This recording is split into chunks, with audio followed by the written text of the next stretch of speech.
संतों की महिमा के बारे में पूज्य स्वामी राम सुखदास जी कहते हैं, शास्त्रों में संतों की बहुत महिमा मिलती है। स्वयं श्री भगवान ने भी अपने भक्तों की महिमा गाई है।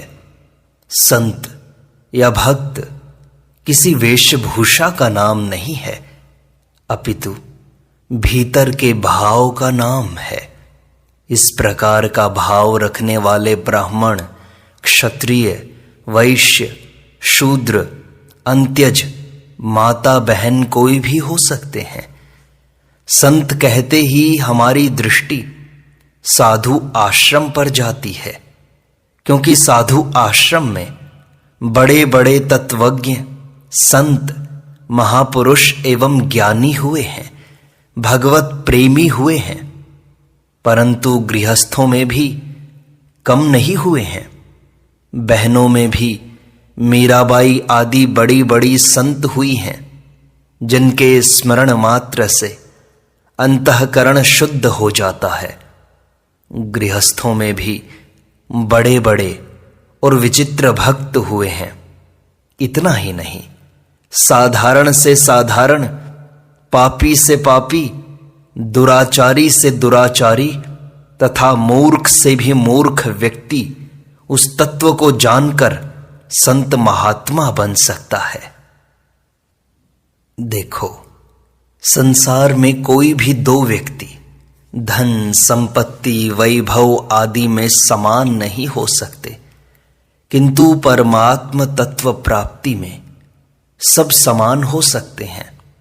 जो तत्व वशिष्ठ, नारद एवं सनकादि को प्राप्त हुआ है, वही आज भी प्राप्त होता है, क्योंकि वह सत्य तत्व एक है।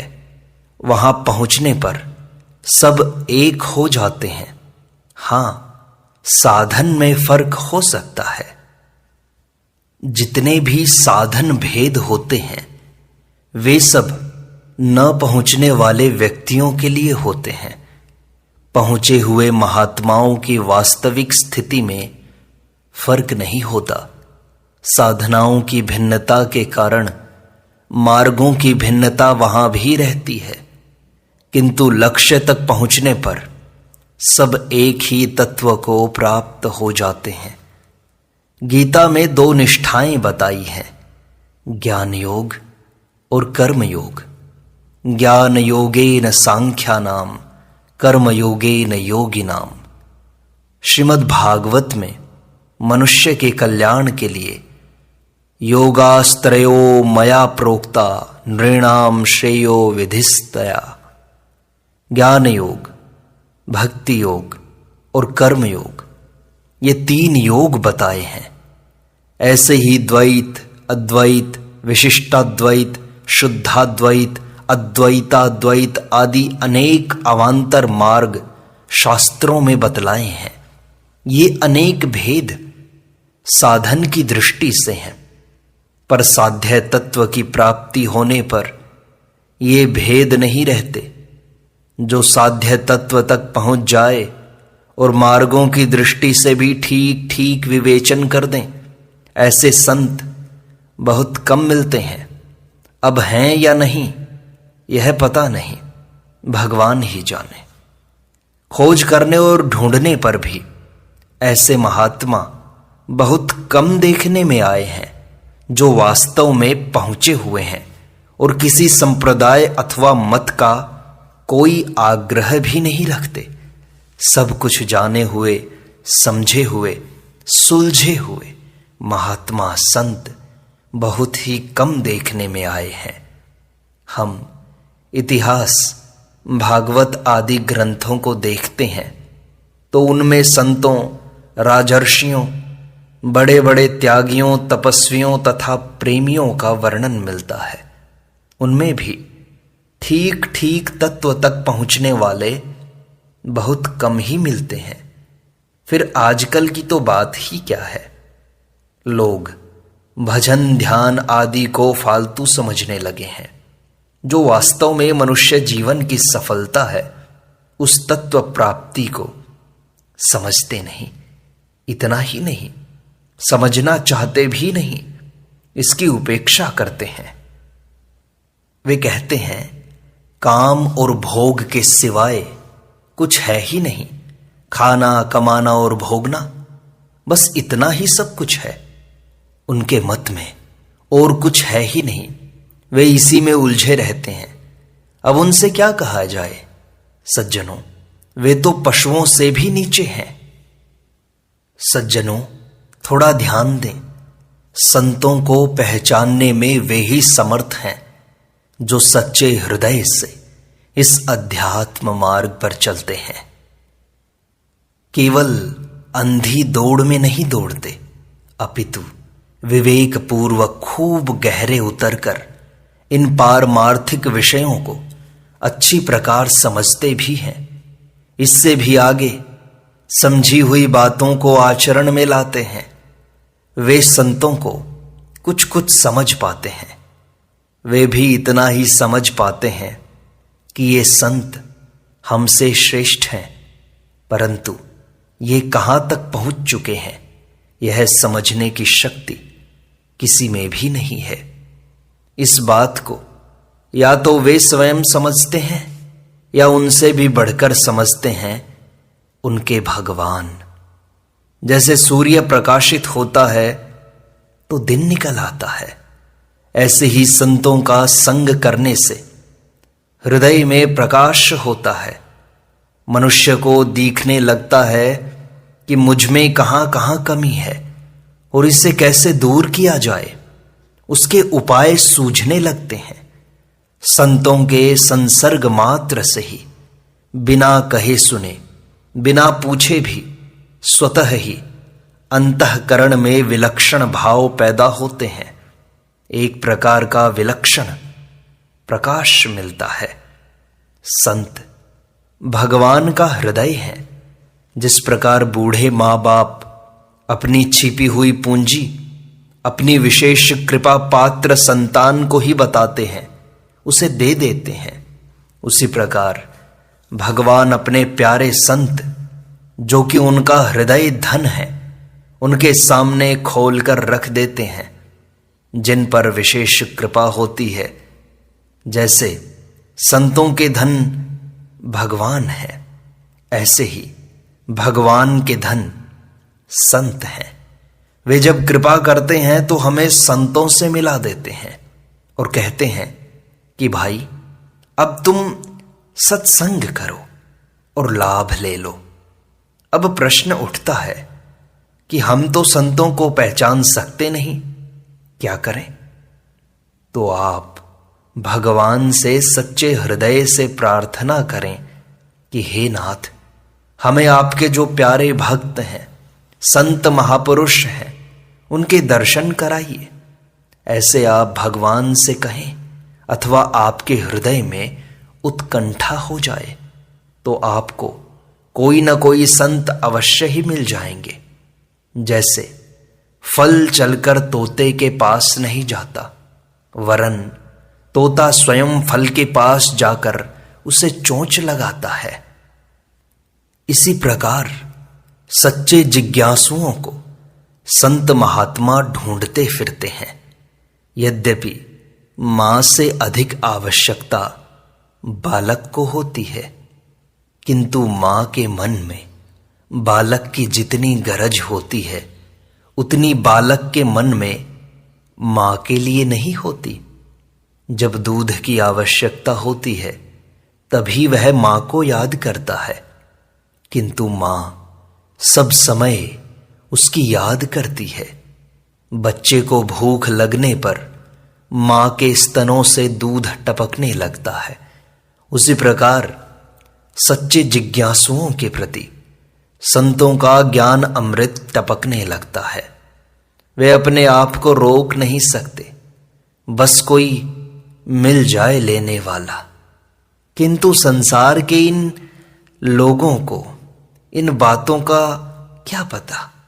रात दिन हाय रुपया, भोग संग्रह, सुख आराम, क्लब, नाटक, सिनेमा, तड़क भड़क में लिप्त मनुष्य क्या समझे इस तत्व को।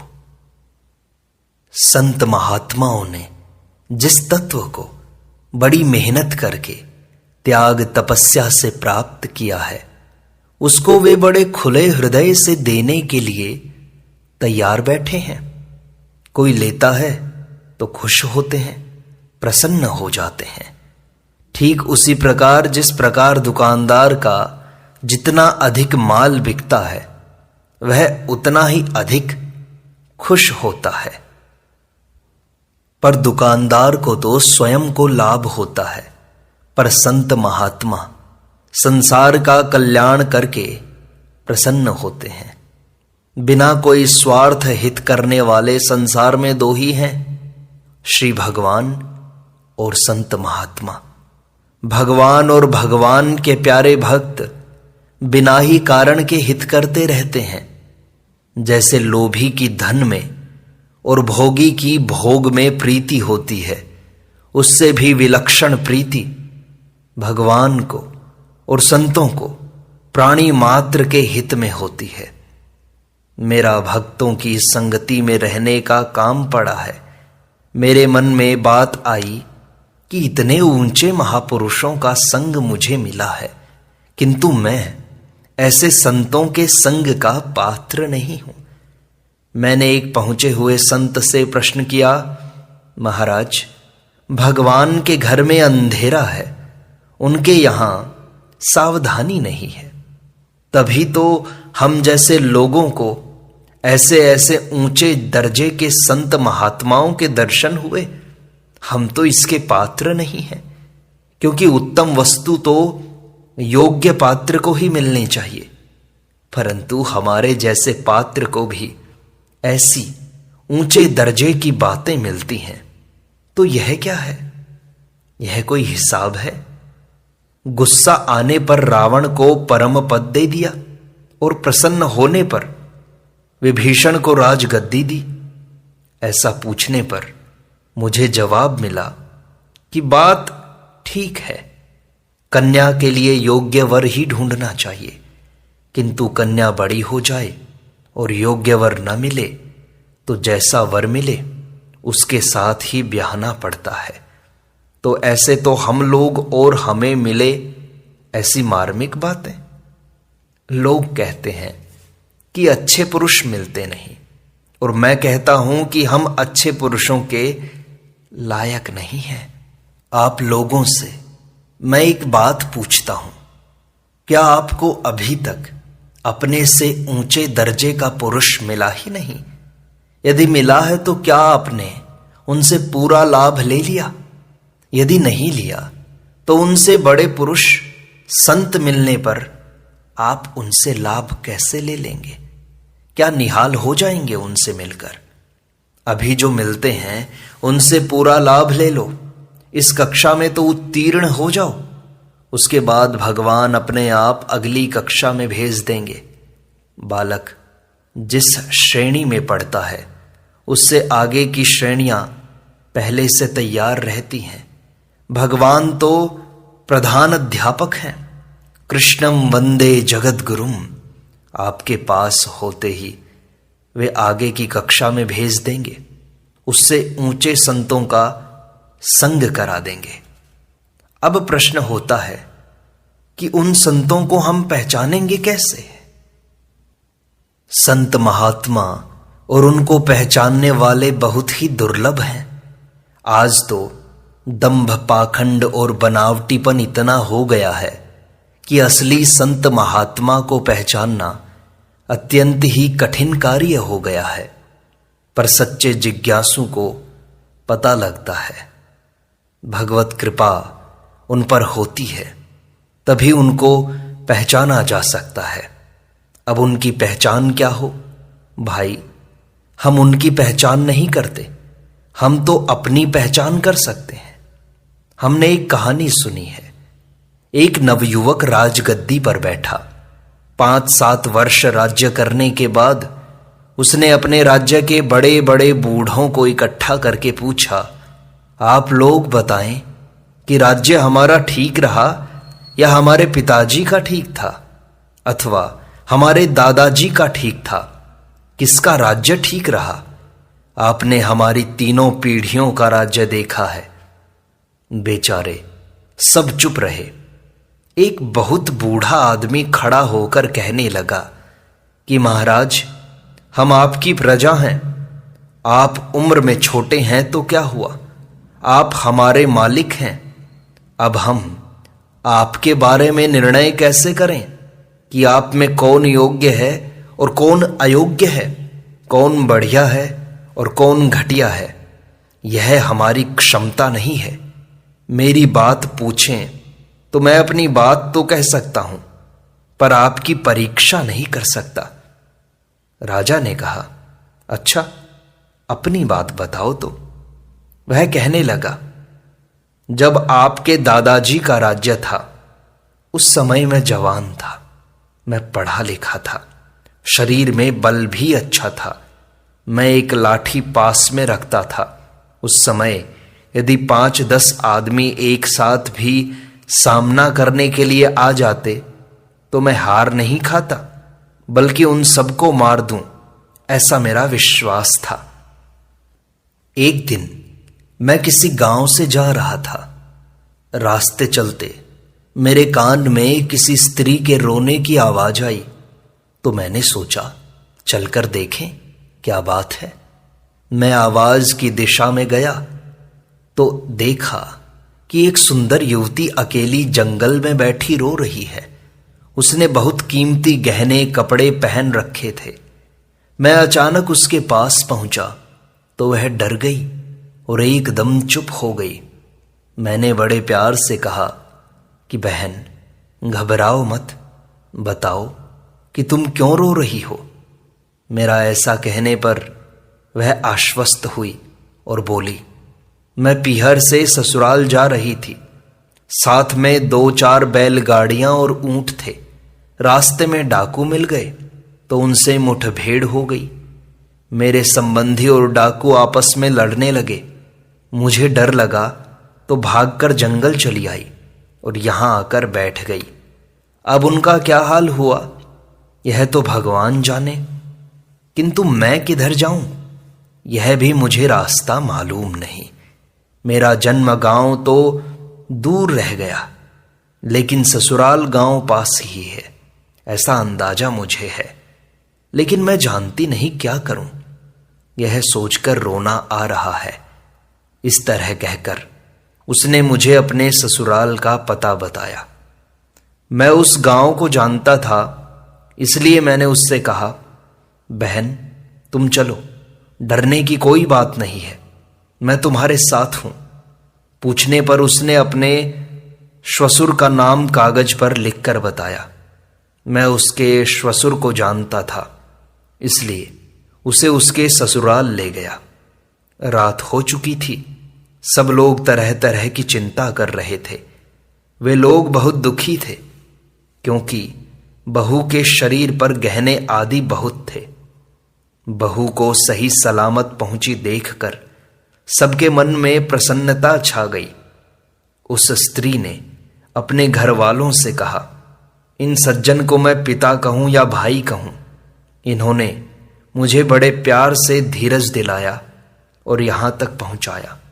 उसके श्वसुर मुझे इनाम देने के लिए 500-700 रुपए लाए और लेने का आग्रह करने लगे।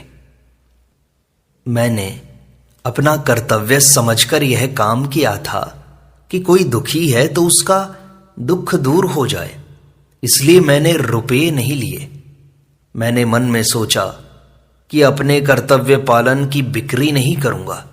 मेरे मन में रुपए न लेने से बड़ा संतोष रहा। मैं वापस चला आया। यह बात तो आपके दादाजी के समय की थी। इसके बाद आपके पिताजी का राज्य आया। उनके राज्यकाल के 5-7 वर्ष बीतने पर एक बार मेरे व्यापार में बड़ा घाटा लगा। धन की तंगी हुई तो मेरे मन में बात आने लगी कि उस समय इतना अच्छा अवसर मिला था।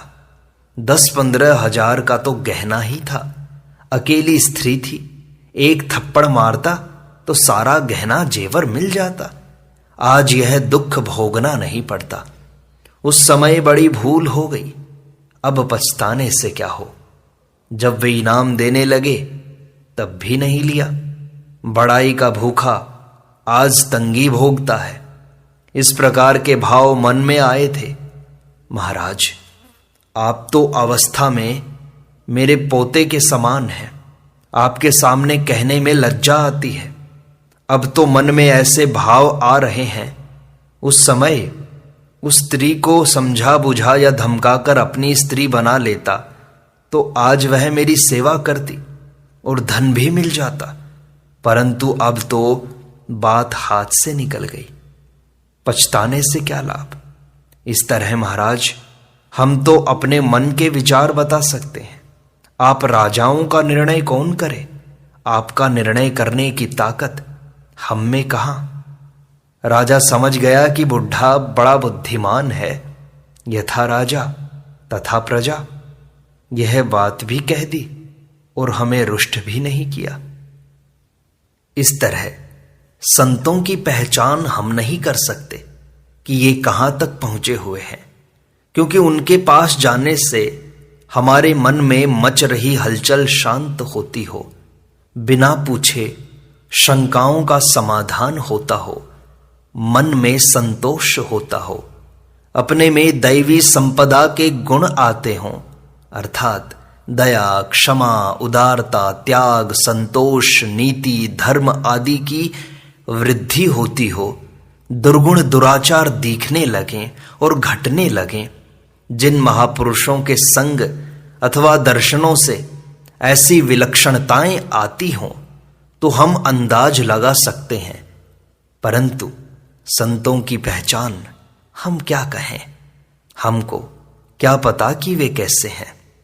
इसके अलावा हम गरीब हों अथवा धनी हों, जिनके मन में हमारी कोई गरज नहीं दिखती, हम धनी हों तो कुछ ज्यादा आदर करें और गरीब हैं तो निरादर करें।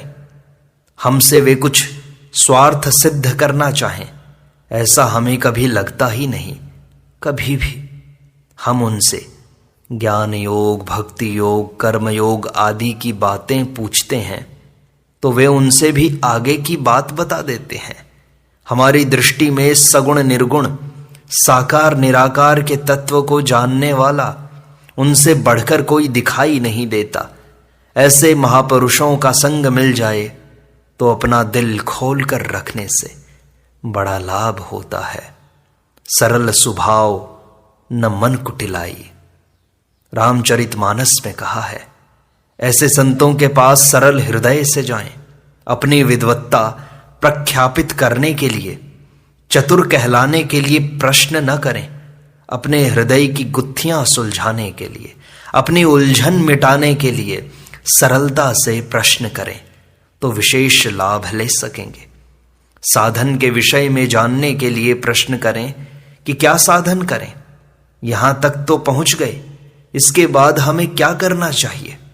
इस प्रकार जानकर आगे बढ़ा जाए तो बहुत लाभ की बात है। संत महात्माओं को हमारी विशेष गरज रहती है। जैसे माँ को अपने बच्चे की याद आती है, बच्चे को भूख लगते ही माँ स्वयं चलकर बच्चे के पास चली आती है, ऐसे ही संत महात्मा सच्चे जिज्ञासुओं के पास खींचे चले आते हैं। संतों की तो बात क्या, स्वयं श्री भगवान के कानों में भी सच्ची पुकार तुरंत पहुंच जाती है। वे किसी संत के साथ हमारी भेंट करा देते हैं। फिर जैसे टेलीफोन एक्सचेंज हमारी लाइन हमारे इच्छित व्यक्ति से मिला देता है, उसी प्रकार भगवान हमारी लाइन संतों से मिला देते हैं। पर लगन सच्ची होनी चाहिए। हमारी सच्ची लगन हो तो भगवान में शक्ति नहीं कि वे हमारी लगन को ठुकरा दें। हैं किस लिए भगवान? छोटा बालक हो और माँ उसका पालन न करे तो माँ है किस लिए? बालक के लिए तो माँ है। इसी प्रकार यदि संत महात्मा साधकों को कुछ बात नहीं बताएंगे तो वे जीते क्यों हैं? उनका क्या उपयोग है? सज्जनों, जब वे अपना कार्य पूरा कर चुके तो वे हमारे लिए ही हैं। उनसे पूछकर हम अपना कल्याण कर लें, इसीलिए हमें सच्ची जिज्ञासा बढ़ानी चाहिए। संत महात्माओं की परीक्षा करने की जरूरत नहीं है। हम सच्चे हृदय से परमार्थ मार्ग में चलेंगे तो हमारा काम हो ही जाएगा, इसमें कोई संदेह नहीं है। नारायण नारायण नारायण।